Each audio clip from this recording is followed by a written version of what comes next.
Have you ever felt lost in your own home?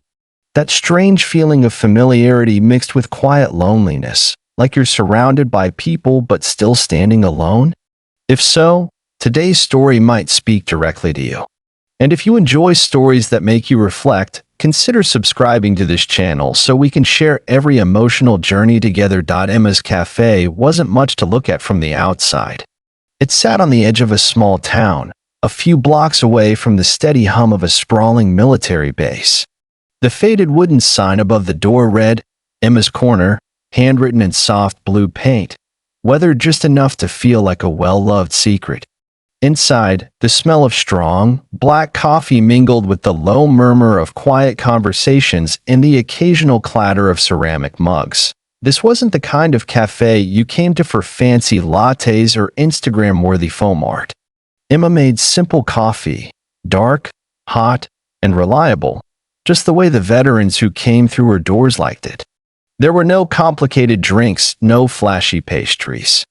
Instead, there was warmth, familiarity, and a kind of quiet respect you could feel in the air, like a gentle embrace after a long day. At 34, Emma was not the kind of person who commanded attention the moment she entered a room.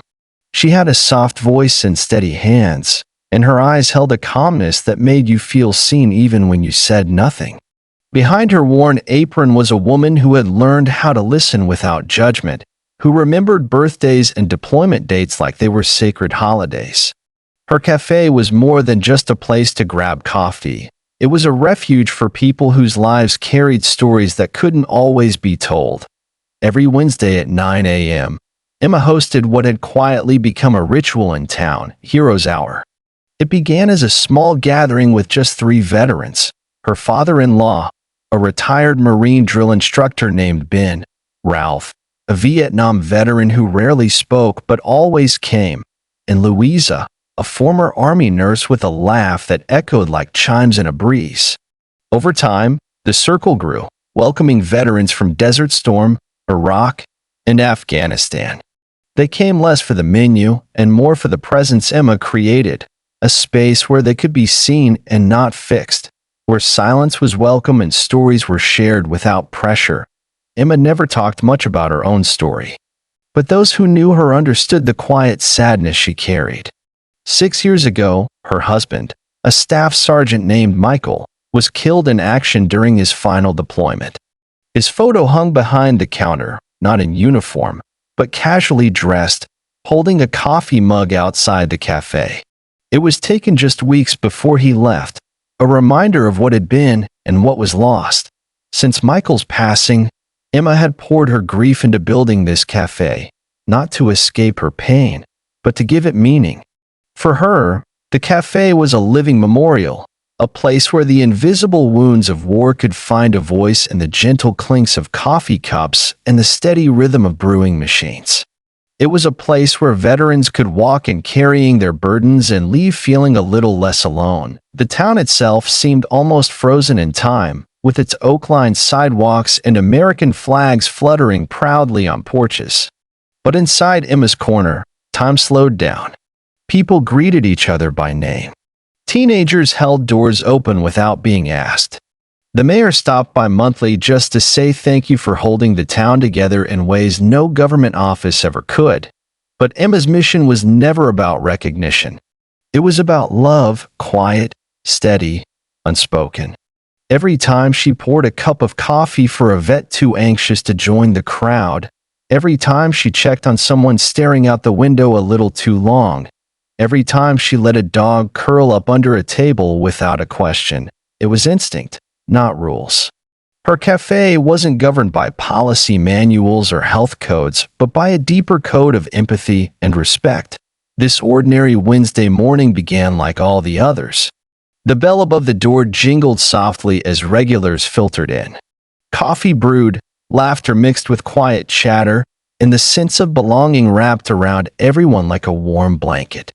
Emma rolled up her sleeves, pinned her hair back, and smiled her familiar greeting to faces she'd come to know as family. But beneath the calm surface, there was a shift in the air, one that Emma didn't yet see coming. This day would change everything, The morning sun filtered through the windows, casting gentle patterns of light across the worn wooden floorboards of Emma's corner.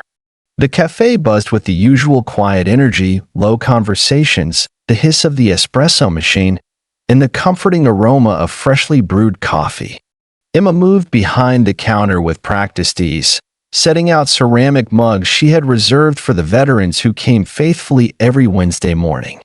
This was Heroes' Hour, a small sanctuary where stories, laughter, and silence intertwined like old friends. The familiar bell over the door jingled softly, and in walked Jake, a new face among the veterans. He was in his late 50s, a Marine Corps recon veteran with a quiet demeanor that spoke volumes in the silences he kept. At his side was Shadow, a black lab German shepherd mix wearing a bright red vest emblazoned with the words, "Service dog, do not pet." Shadow was always close, a steadfast companion who moved with a calm authority. Emma greeted Jake with a smile, nodding toward the window table. "The usual spot is open," she said warmly.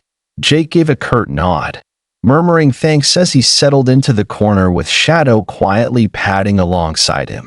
Shadow's eyes flickered briefly to Emma before resting back on Jake's shoes, tail relaxed but alert. Emma watched them for a moment, feeling the deep bond that ran between man and dog. It was a relationship forged in challenges invisible to most, a bond built on trust, safety, and unspoken understanding. As Emma turned back to the counter, the peaceful rhythm of the morning was suddenly interrupted by the brisk opening of the front door. A man in a navy blazer stepped inside. His polished slacks and tightly pressed shirt marked him as an outsider. His expression was clipped, rigid, his eyes scanning the room like he was searching for something to condemn. His name tag read, Logan Prescott, State Health Inspector. Emma's smile faltered for a brief second. She hadn't expected a visit today, especially not unannounced.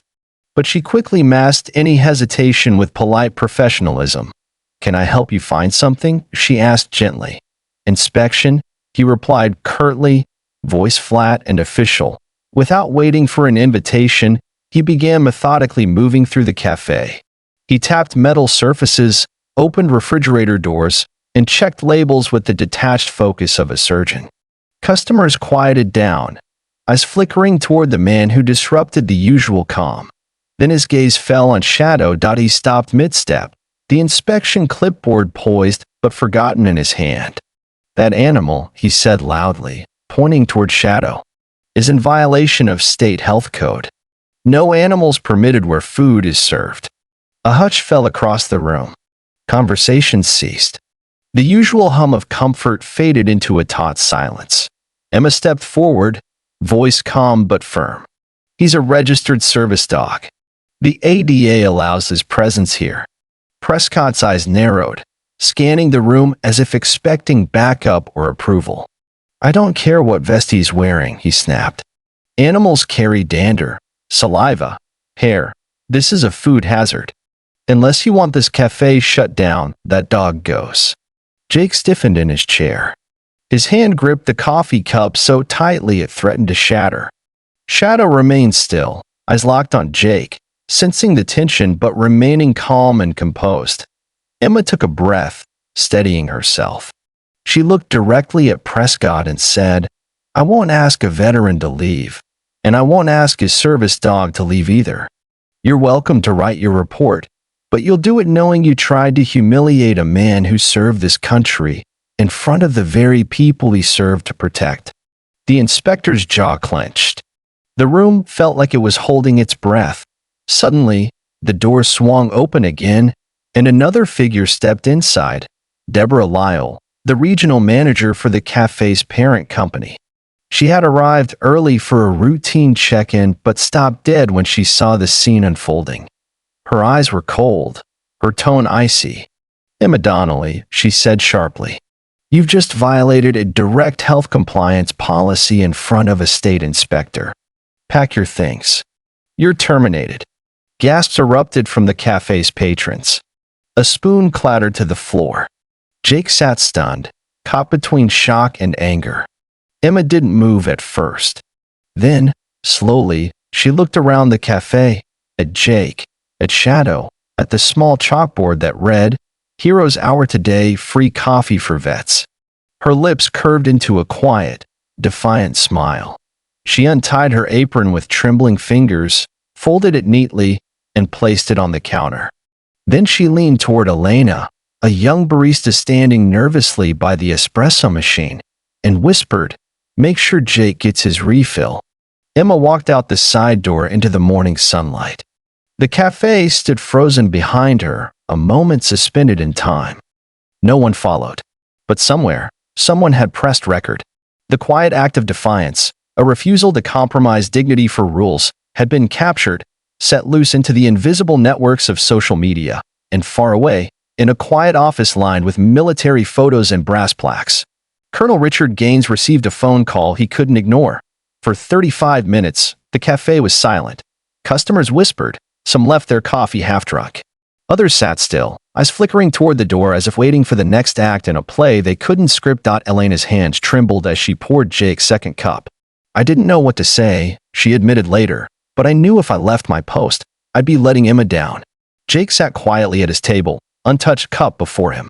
Shadow lay curled at his feet, ears twitching, as if sensing the fragility of the moment. Then, almost imperceptibly, a low rumble grew outside, like distant thunder rolling through the Georgia hills. Chairs wobbled. Coffee rippled in mugs. Windows began to hum. Customers stood, turning toward the east end of Main Street where 4 military Humvees rolled into view, their headlights piercing the morning mist. The vehicles pulled deliberately into the cafe's parking lot, blocking the entrance in a silent, solemn procession.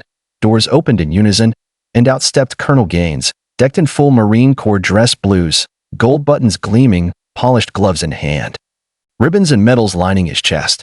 His presence was commanding but quiet, his expression unreadable. Behind him, 24 Marines stood at attention, their sharp uniforms and disciplined stance filling the sidewalk with an unspoken message. Inside, no one moved. The inspector lowered his clipboard, speechless. Deborah Lyle stepped back, her face pale, as if the air itself had turned cold. The cafe bell jingled once, and Colonel Gaines walked alone through the door. His boots echoed against the floor like a slow drumroll. He stopped in the center of the cafe, eyes briefly meeting Elena's. Then Jake's. A silent exchange passed between them, respect, gratitude, and unyielding solidarity. Colonel Gaines gave a slow, deliberate salute. The inspector finally stammered, I didn't know he was." The colonel shook his head gently. "You don't need to know who someone is to treat them with basic dignity," he said quietly. He turned toward Elena. "Is Emma here?" She shook her head. Emma was gone. Fired for standing up for Jake and Shadow. Colonel Gaines' jaw tightened. That woman once served the families of this base better than most agencies combined. Jake cleared his throat, breaking the silence. "She didn't ask questions. She didn't flinch when I walked in with my dog. She just poured the coffee and gave me a place to sit." A tear slid down the cheek of a woman near the register. Colonel Gaines nodded solemnly and turned toward the Marines waiting outside. With a simple gesture, he signaled. 2 Marines moved behind the counter, removing the corporate logo from the wall. They folded the vinyl panel like a flag. Another replaced the chalkboard sign with a new one, hand-painted with bold white letters, "Welcome to Emma's house, where honor is served daily." When Deborah Lyle tried to speak, the colonel's gaze silenced her.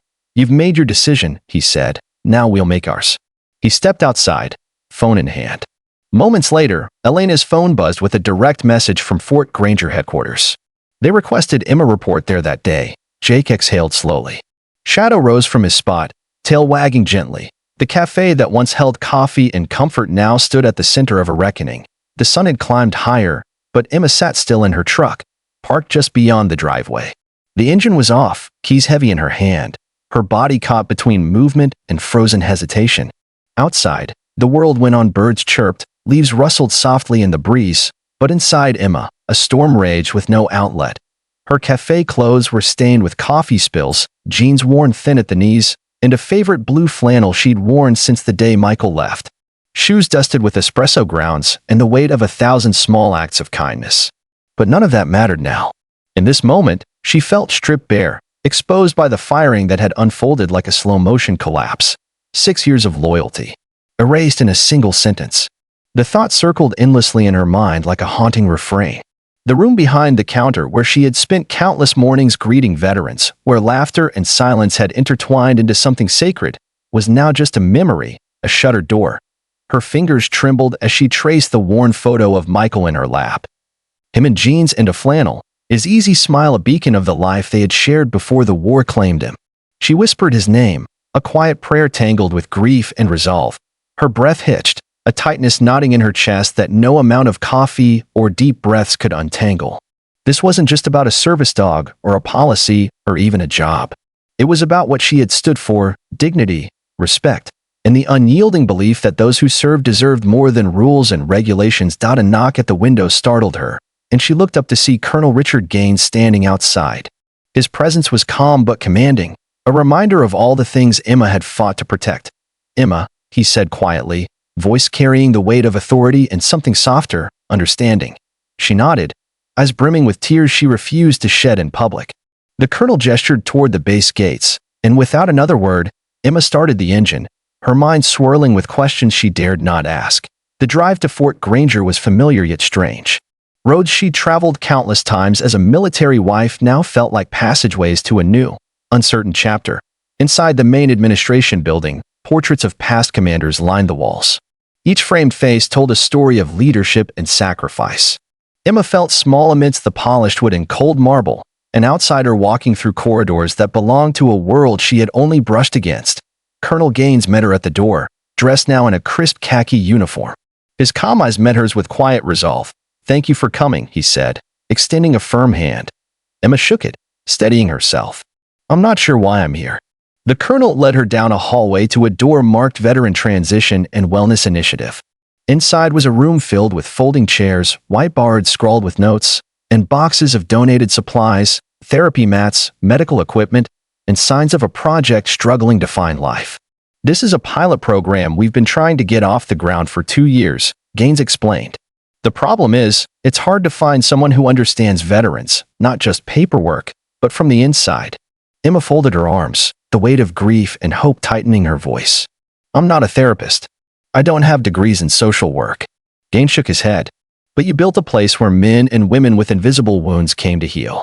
You did more with coffee and kindness than some programs do with $1 million budget." The words settled over Emma like a bomb, but doubt crept in. "Leadership isn't always about medals or titles," Gaines continued softly. "It's about creating sanctuary, community, and respect. What you did, that was leadership. That was service." From the back room came a tentative voice. "Is that her?" A young woman stepped forward, her long sleeves covering burn scars along her arms and jaw. Tiffany Rios held the leash of a golden retriever puppy in training, its red vest marking it as a future service dog. "I saw the video of you, the dog, and the man," Tiffany said shyly. "I haven't been to a coffee shop since I came home, but I think I could sit in a place you run." Emma blinked, the room shifting around her. A small smile tugged at her lips despite the lump in her throat. Gaines smiled. "We'd like to offer you the director's position. Not just a figurehead, but someone who will build the space, shape the culture, and run the programs." Emma's gaze moved around the room. She thought of Jake and Shadow, of Tiffany and her puppy, of the dozens who had found refuge in Emma's corner, not for lattes, but for dignity. Her voice was barely a whisper. "I'll do it." The colonel nodded once. "Then let's get to work." That night, Emma stood alone in what would soon be the heart of a new initiative at Fort Granger. The walls were bare, floors scuffed, but the air was thick with something sacred. She reached into her bag and pulled out Michael's photo. No frame, no plaque, just memory and mission. Word spread faster than Emma expected. Veterans who hadn't set foot on base for years began showing up. Young soldiers came with hesitant spouses. Local newspapers ran stories, from Café to Command, how Emma Donnelly is rebuilding trust one cup at a time. Emma did not bring fancy speakers or consultants. She simply did what she'd always done: paid attention, remembered names, asked who needed a ride or a listener. She kept the same worn notebook from the café, adding new pages for every veteran who walked through the door. Some days were quiet, some were painful, some filled with the gentle hum of refills and shared silences. Jake came often now, Shadow settling easily in his favorite corner. Tiffany showed up every Tuesday, not yet ready to speak in groups, but beginning to sketch again, images of dogs, hands, and homecomings. Elena, the young barista who had stayed behind at the cafe, visited every Friday, bringing coffee and laughter. reminding Emma of the family they had built. But not everyone was pleased. Auditors arrived, clipboards in hand, suits stiff with skepticism. They asked probing questions, tested water filters, scrutinized logs. At one point, an inspector fixed Emma with a hard stare. "What certifications do you hold to counsel veterans?" he asked bluntly. Emma met his gaze without blinking. "I don't have certifications. Just consistency and kindness." The inspector said nothing more, but the weight of his doubt lingered. A week later, Emma received a formal notice. The wellness center was being reviewed for potential national expansion. Colonel Gaines called it a victory. Emma called it humbling. Yet, as the center grew, Emma's heart pulled her back to the cafe that had started at all point one afternoon. Without announcement, she returned. Elena was behind the counter. "You're supposed to be famous now," Elena teased, sliding a mug across the counter. Emma smiled. "I'm just here for coffee." The cafe had changed. Photos of veterans lined the walls: Jake, Tiffany, others. A new sign hung near the register: Emma's Corner, where no one sits alone. Later that day, Emma spoke at a small fundraiser for veteran families. Older folks and children with crayon posters filled the modest room. She spoke without notes. "I didn't set out to build a program," she said simply. "I just refused to throw out a man and his dog." The room was silent, then broke into applause. I in the back.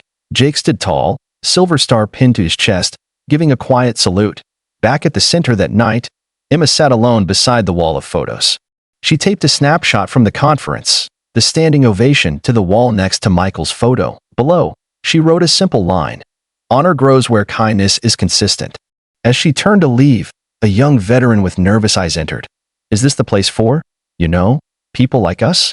Emma smiled gently. "No, son. This is the place for people like all of us."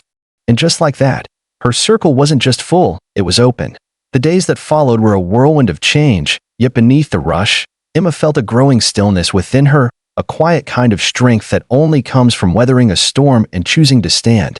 Her new role as director of the Veteran Transition and Wellness Initiative was demanding. There were meetings to attend, budgets to negotiate, and programs to build from scratch. Paperwork sprawled across her desk like a mountain of bureaucracy, and the skepticism she'd faced from auditors and officials lingered like a shadow at every corner. Yet, Emma carried herself with the same quiet determination that had guided her behind the cafe counter. There were sacrifices, too. The ease of familiar routines gave way to late nights and early mornings. Time with friends grew scarce, and the simple pleasures of brewing coffee and sharing stories were replaced by reports and presentations. The cafe she'd loved, the sanctuary she'd created, was no longer hers to run, and sometimes that loss ached sharply in her chest. But with sacrifice came growth. Emma found herself learning new skills, forging partnerships, and discovering ways to reach veterans far beyond the small town she called home. The Wellness Center became a gathering place for healing, where therapy mats cushioned tired bodies, where service dogs roamed freely, and where stories of courage and pain were met with empathy and respect. One afternoon, Emma sat in a circle with veterans who had come seeking solace. She listened as they spoke about invisible wounds, PTSD, anxiety, the loneliness that clings like a second skin. She didn't have all the answers, but she offered presence. And sometimes that was enough. The media took notice, and soon Emma found herself speaking not just at local fundraisers, but at conferences and national forums. The woman who had once been a barista was now a voice for veterans, advocating for spaces where dignity and kindness weren't just ideals, but daily practice.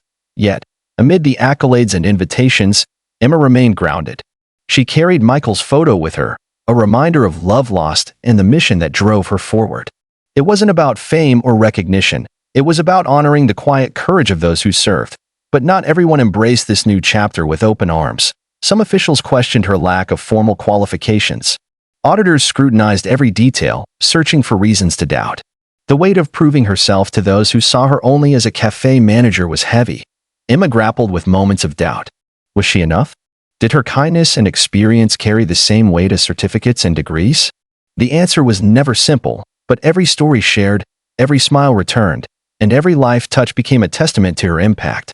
Back in town, the cafe where it all began remained a symbol, Emma's Corner, where no one sits alone. Veterans returned, families gathered, and the community held tight to the legacy Emma had built. One evening, as Emma closed the doors of the Wellness Center, she paused to look around. The walls were lined with photos, smiling faces, service dogs curled up in corners, moments of triumph and healing. The air was thick with stories told and friendships forged. A soft knock came at the door. A young veteran stepped inside, eyes wide with nervous hope. Is this the place for people like me? Emma smiled gently, her heart full. No, son. This is the place for people like all of us. It was a simple truth, one she carried from the cafe to the center and beyond. Emma's journey was far from over. There would be challenges, setbacks, and sacrifices ahead. But she knew this. Honor wasn't a medal pinned to a chest or a title earned once. It was a daily choice, a commitment to kindness, respect, and unwavering presence. As she locked the door behind her and stepped into the cool night air, Emma felt a quiet peace settle over her. The journey had demanded everything, but it had also given her purpose, and sometimes that was enough. In the end, Emma's story wasn't about the grand gestures or sweeping changes. It was about the simple moments, the steady hands pouring coffee, the quiet nods exchanged across a worn wooden table, the dogs curled peacefully at veterans' feet. It was about the hugs that needed no words, the silences that said everything, and the steady kindness that built bridges where none seemed possible. We spend so much of our lives chasing milestones, promotions, medals, titles, as if those alone could define who we are. But Emma showed us something different. True honor grows not in the spotlight, but in the consistency of small acts done with love and respect. It's the dignity we extend to one another, especially when no one's watching, that shapes us most. Her journey reminds us that courage doesn't always roar. Sometimes it whispers, standing firm in a world that wants us to be silent. It's refusing to throw out a man and his dog, even when the rules say otherwise.